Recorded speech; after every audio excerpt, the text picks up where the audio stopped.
শীতের বিকালে যদি বন্ধুরা এরকম একটা পাকোড়া হয় তাহলে তো আর কোনো কথা নাই, একদম জমে যাবে। শীতের বিকাল গরম চায়ের সাথে এরকম এক পিস পাকোড়া হলে আপনার আর কিছু লাগবে না, এতটা মজা, এতটা টেস্টি। বিসমিল্লাহির রহমানির রহিম। আসসালামু আলাইকুম, কেমন আছেন বন্ধুরা?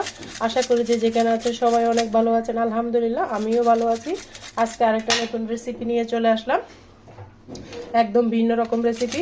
সেটার জন্য আমি নিয়ে নিচ্ছি এখানে গাজর, আলু গ্রেট করে নিয়ে নিচ্ছি। আপনারা তাহলে বটির সাহায্যে পুড়িয়ে নিতে পারেন, আমি গ্রেট করে নিয়ে নিচ্ছি। আর এইভাবে পাকোড়া আপনারা খেয়েছেন কিনা অবশ্যই বলবেন। এখানে আমি এগুলো সুন্দর করে গ্রেট করে নিব। আর কে কোথা থেকে দেখছেন অবশ্যই ভিডিওটা কমেন্টসে বলবেন। আর একটা লাইক দিয়ে বন্ধুরা আমার সাথে থাকার অনুরোধ রইল। আমি এখানে পুরো গাজরটা দিব না, অর্ধেক দিব। গাজরটা অনেক বড়, অর্ধেক দিয়েছি। তারপর আমি এগুলো উঠিয়ে নিব। ধুয়ে নিয়ে আসতেছি, আমি একসাথে মিক্স করে ফেলছি বন্ধুরা। একটা আলু অর্ধেক গাজর দিয়েছি, ধুয়ে নিব পরিষ্কার করে বন্ধুরা। আজ আলু আর গাজরগুলোকে, আলু আর গাজর আমি পরিষ্কার করে ধুয়ে নিয়ে চলে এসেছি বন্ধুরা। আজকের পাকোড়াটা হচ্ছে আমার চিংড়ি মাছ দিয়ে আমি পাকোড়া বানাবো। এই ছোট ছোট চিংড়ি মাছ দিয়ে কে কে পাকোড়া পছন্দ করেন অবশ্যই কমেন্টসে বলে যাবেন। এতটা মজা, এতটা টেস্টি এরকম পাকোড়া হলে বিকালের নাস্তায় কিন্তু অন্য কোনো কিছু লাগবে না। এখানে আমি দিয়ে দিলাম পেঁয়াজ কুচি, তারপর দিয়ে দিব ধনেপাতা, তারপর দিয়ে দিব বেশ কিছু কাঁচামরিচ, তারপর দিয়ে দিব বন্ধুরা আদা রসুন বাটা, তারপর দিলাম আমি হলুদের গুঁড়া,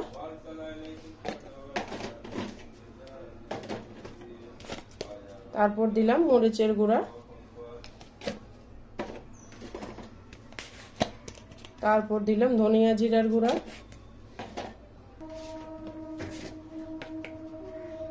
তারপর দিলাম টালা জিরার গুঁড়া,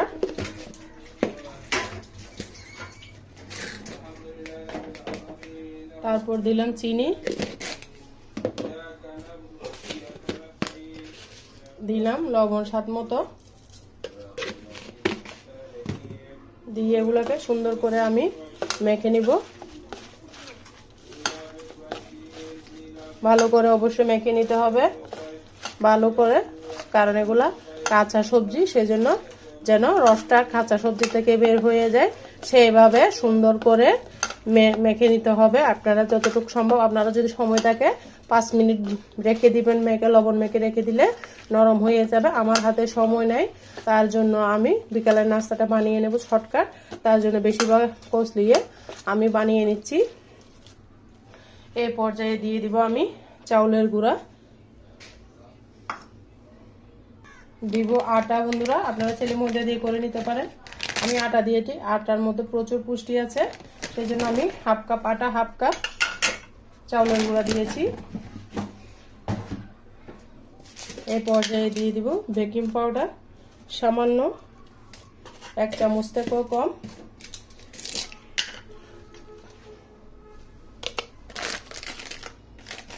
তারপর দিব কর্নফ্লাওয়ার 1 চামচ। কর্নফ্লাওয়ারটা দিলে আপনার রেসিপিটা স্কিপ হবে, সেই জন্য অবশ্যই চেষ্টা করবেন কর্নফ্লাওয়ারটা দেওয়ার জন্য। সমস্ত উপকরণ আমি একসাথে মেখে নিচ্ছি।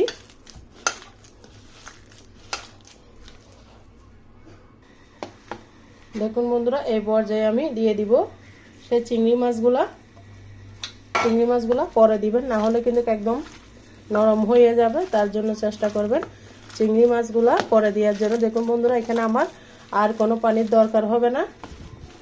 চিংড়ি মাছ থেকে যে পানিটা হয়েছে সেটা দিয়ে, আলু থেকে সবজি থেকে যে পানিটা বের হয়েছে সেটা দিয়ে কিন্তু আমার মাখামাখি শেষ। দেখতে পারতেছেন একদম সফট একটা ডো হয়েছে। এতটা মজা বন্ধুরা, আপনারা একবার হলো বাসায় ট্রাই করবেন, খেতে কিন্তু অসাধারণ লাগে।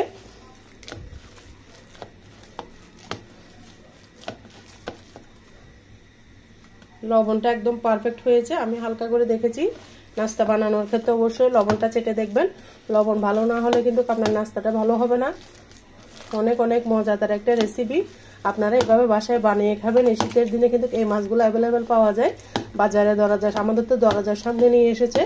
এই মাছ দিয়ে আমি সুন্দর করে বানিয়ে নিলাম, আশা করি ভালো লাগবে। এই পর্যায়ে আমি ভাজার জন্য চলে যাচ্ছি। আমি চুলার মধ্যে তেলটা গরম করে দিয়েছি, দেখুন বন্ধুরা, আমার তেলটা গরম হয়ে গিয়েছে। ডুবা তেলের মধ্যে অবশ্যই নাস্তাটা ভেজে নেবেন। আমি হাতের সাহায্যে দিয়ে দিচ্ছি।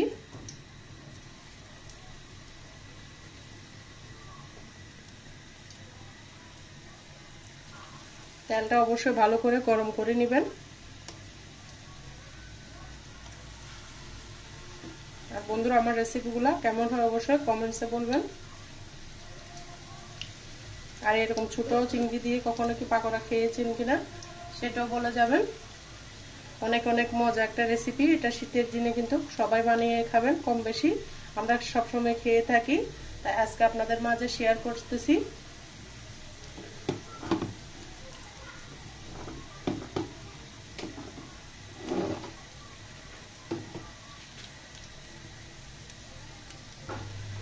দেখুন বন্ধুরা, আমার এক পাশ হয়ে গিয়েছে, আমি উল্টিয়ে দিব।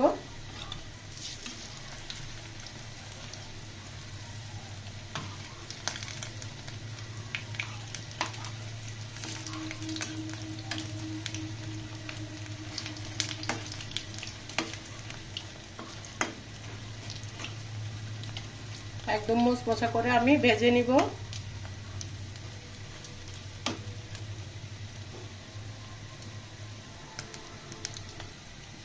দেখুন বন্ধুরা, আমার পাকোড়াগুলা ভাজা হয়ে গিয়েছে এক বেশ। আমি এই পর্যায়ে এগুলাকে উঠিয়ে নিব।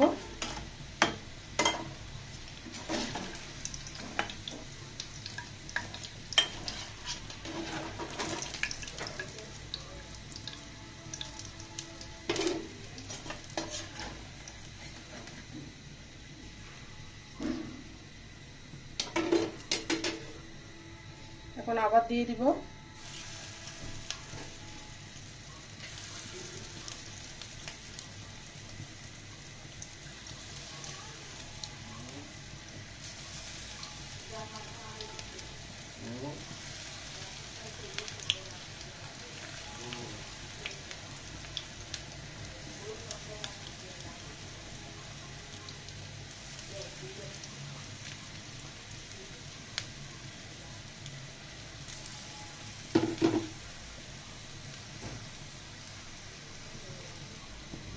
দেখুন বন্ধুরা, আমার কিন্তু এই পাকোড়াগুলো ভাজা হয়ে যাচ্ছে। একটু সময় নিয়ে ভাজি করে নিচ্ছি, আমি একটু একটু করে দেখাচ্ছি, সময় লাগতেছে।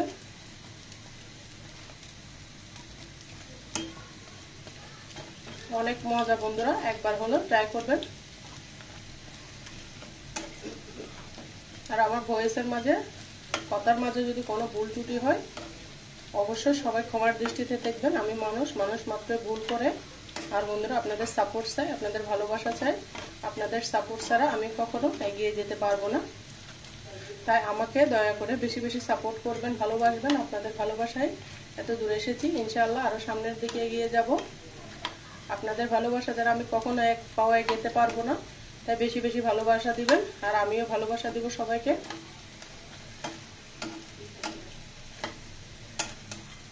এভাবে বন্ধুরা যে কোনো কাসকি মাছ দিয়েও আপনারা পাকোড়া বানিয়ে নিতে পারেন, অনেক মজা হয়। তবে এটা বিশেষত্ব হচ্ছে চিংড়ি মাছ দিয়ে এভাবে বানিয়ে নিলে খেতে বেশি ভালো লাগে। এই পর্যায়ে আমি পাকোড়াটা উঠিয়ে নিচ্ছি।